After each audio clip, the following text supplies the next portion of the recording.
Hola, en esta oportunidad vamos a tocar el tema de ciencias básicas, un subtema muy especial que es lógica y pensamiento matemático. En este apartado miraremos el conjunto de números reales. Ok, los números reales son el conjunto que incluyen los números naturales, enteros, racionales e irracionales. Se representan con el símbolo de una letra R mayúscula. La palabra real se utiliza para distinguir estos números del número imaginario, que lo representamos con la I. Estos números imaginarios son las raíces negativas, como lo podemos ver expresado acá. Ok, los números reales, como ya lo mencionamos, parten del conjunto de los naturales, continuando por los enteros, racionales y finalizando los irracionales. Estos números reales tienen unas características principales. Pues la primera es que son de orden, que todos los números tienen un orden de forma ordinal y cardinal. Orden que me representa primero, segundo, tercero, cuarto, quinto, etc. Segundo, tenemos los cardinales que me representa el número en sí, 1, 2, 3, 4, 5, etc. También en el caso de las fracciones o números racionales tenemos 0,550 es menor a 0,560 y este a su vez es menor a 0,565.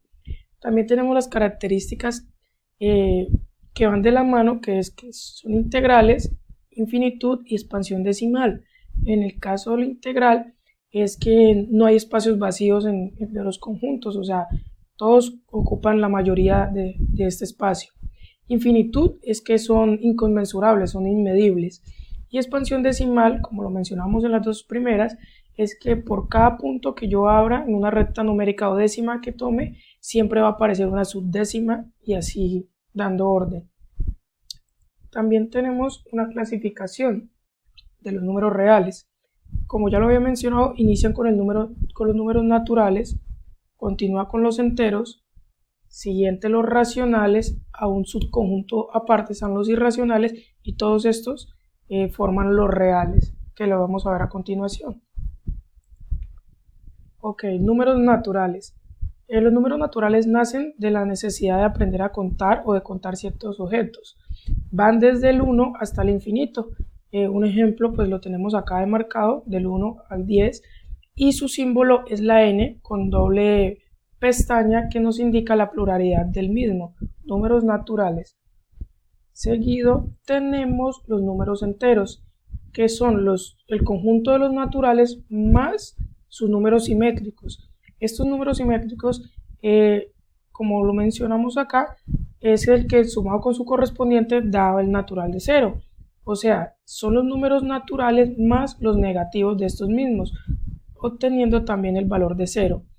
Nos sirve los números positivos para representar ganancias, grados, distancias a la derecha, y los negativos nos representan las deudas o pérdidas. En la recta numérica, hacia el lado derecho son los números positivos, el sentido creciente, lado izquierdo los números negativos, sentido decreciente, y el punto neutro es el 0. Se representan con el símbolo de la Z, también con doble pestaña indicando pluralidad. Por siguiente tenemos los números racionales.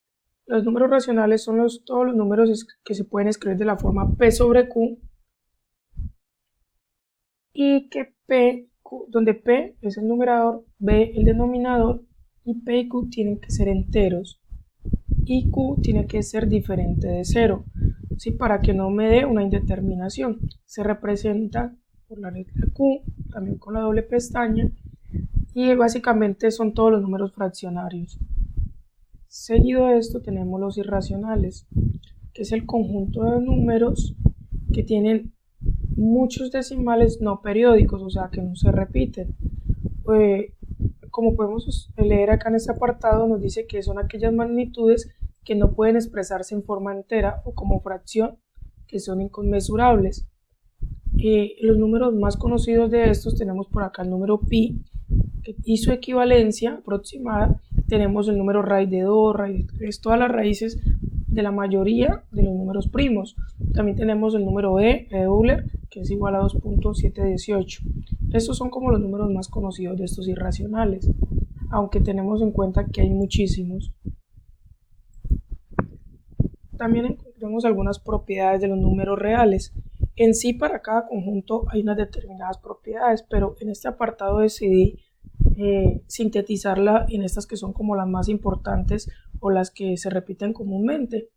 Entonces, la primera propiedad nos dice que en la suma de dos reales es cerrada, es decir, que si A y B pertenecen a reales, entonces A más B pertenecen a reales. La siguiente nos dice que la suma de dos números reales es conmutativa. Eso quiere decir que A más B es igual a B más A. La tercera nos dice que es asociativa, que es decir, que si yo asocio A más B y le sumo C, es igual a asociar B más C y le sumo A. La cuarta, la suma de un número real y 0 es el mismo número, o sea, 0 más A es igual a A. Para cada número real existe otro número real simétrico, tal que la suma es igual a 0. O sea, el número real positivo más menos el número real negativo me da igual a 0. Para el caso de la multiplicación de dos números reales, esta multiplicación es cerrada. Si A y B pertenecen a los reales, entonces A por B pertenecen a reales. La multiplicación de dos números también es conmutativa, que A por B es igual a B por A. Tenemos también el producto de números reales, es asociativo, que si yo asocio A por B y lo multiplico por C, es igual a asociar B por C multiplicado por A. En el caso de la multiplicación, el elemento neutro es el 1, que si yo multiplico A por 1 me va a dar A. Para la próxima tenemos, para cada número real A diferente de 0, existe otro número real llamado el inverso multiplicativo, tal que A por A menos, o sea, el inverso multiplicativo me tiene que dar igual a 1. También tenemos el último que nos dice que si A, B y C pertenecen a reales, entonces el conjunto de A más C por A es igual a multiplicar A por B más A por C. Continuando un poco, tenemos las reglas de los signos que son importantes para las cuatro operaciones básicas. Para el caso de la suma y resta, están aquí las tablas denotadas. Lo podemos sintetizar que signos iguales se suman y se dejan el signo que tenemos en común.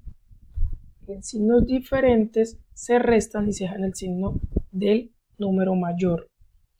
Para el caso de la multiplicación y la división, tenemos que signos iguales nos da positivo y signos diferentes nos da negativo para ambos casos. Continuando un poco con el tema de lógica proposicional, dejando a un lado el conjunto de los números reales. Para la lógica proposicional tenemos dos vertientes. Una, la proposición simple, que es una oración de la que puede decirse que es verdadera o falsa, pero no verdadera y falsa simultáneamente. O sea, que no pueden ser verdaderas y falsas a la vez. Un ejemplo de ello es la suma de los ángulos internos de un triángulo de 180, ya que esto es un teorema ya probado en la geometría plana. También una proposición simple es que raíz de 2 es un número irracional, como lo estábamos viendo en los números irracionales hace un rato. También tenemos que las proposiciones simples se suelen simbolizar por las letras P, Q y R. Esas son la simbología que se utiliza básicamente para denotar las proposiciones simples. Continuando tenemos la proposición compuesta, que no es simplemente la formación de dos proposiciones simples. Allí encontramos términos como y, o, sí, entonces, sí y solamente sí. Estos términos se llaman conectivos lógicos o términos de enlace y los simbolizamos con los siguientes símbolos, valga la redundancia, que tenemos en este apartado. Para el caso de las tablas de proposiciones de proposiciones compuestas tenemos 5 particularidades o 5 vertientes. La primera es la conjunción, que nos dice que si P verdadero y Q es verdadero, la conjunción de estas dos es igual a verdadera. Si P es verdadera y Q es falsa, la conjunción es falsa. Si P es falsa y Q verdadera, la conjunción es falsa. Si las dos P y Q son falsas, la conjunción de estas mismas nos da un falso. Tenemos la disyunción, nos dice que cuando P es verdadero y Q es verdadero, la disyunción nos da verdadera. Cuando P es verdadera y la disyunción es falsa, nos da verdadera la disyunción. Cuando P es falsa y Q es verdadera, la disyunción nos da verdadera. Y cuando son falsas ambas, la disyunción nos da falsa. Y tenemos la condicional por este lado, nos dice que cuando P es verdadero y Q es verdadero, la de condicional nos da un verdadero. Cuando P es verdadero y la Q es falso, la disyunción nos da falso. Cuando la P es falsa y la Q es verdadera, nos da verdadero. Cuando la P y Q son falsas, la condicional nos dice que nos da verdadero. Tenemos la bicondicional que nos dice que cuando P es verdadera y Q es verdadera, la bicondicional es verdadera. Cuando Q es verdadera y Q es falsa, nos da una falsedad, la bicondicional. Y cuando la P es falsa y la B es verdadera, la Q es verdadera, nos da falsa. Cuando P es falsa y Q es falsa, nos da una verdad en la bicondicional. Y por último tenemos la negación, que nos dice que cuando P es verdadera, la negación de P, que es este símbolo de menos P, nos dice que cuando P es verdadero, la negación nos da falso, y cuando es falso, nos da verdadero. Eso nos quiere decir el inverso, o sea, al contrario. Si podemos denotar las tablitas, podemos observar que en muchos casos hay algunas que se repiten o que tienen en común. Esto hace parte de una de las propiedades que tienen estas tablas. Y ya como para finalizar un poco, tenemos la utilización de los reales y la lógica proposicional. Esto nos quiere decir cómo nosotros o en dónde lo encontramos en nuestra vida cotidiana. Denotamos un poco que nos dice que sabiendo que los números naturales son la base de los números reales y que estos surgieron como necesidad de contar y ordenar, podemos decir que los reales los utilizamos para, primero, calcular el dinero que vamos a gastar, el salario que nos pagan y demás acciones que son propias del dinero o de contar. También nos sirve para señalar el número de plantas, también hace parte del ámbito de contar y de ordenar, para medir temperaturas, altitudes, entre otras funciones que tienen los números reales, que en este caso tienen un bagaje muy amplio. Nos dice que son de vital importancia puesto que nos ayudan a representar y resolver problemas que se presentan en todo momento en nuestra vida. Esto nos quiere decir básicamente que los números reales, a donde quiera que vayamos, siempre los vamos a utilizar, sea directa o indirectamente. Y para finalizar, la lógica proposicional nos sirve un poco para ser personas más críticas, ya que nos ayuda a evaluar situaciones diarias y mejorar la toma de decisiones.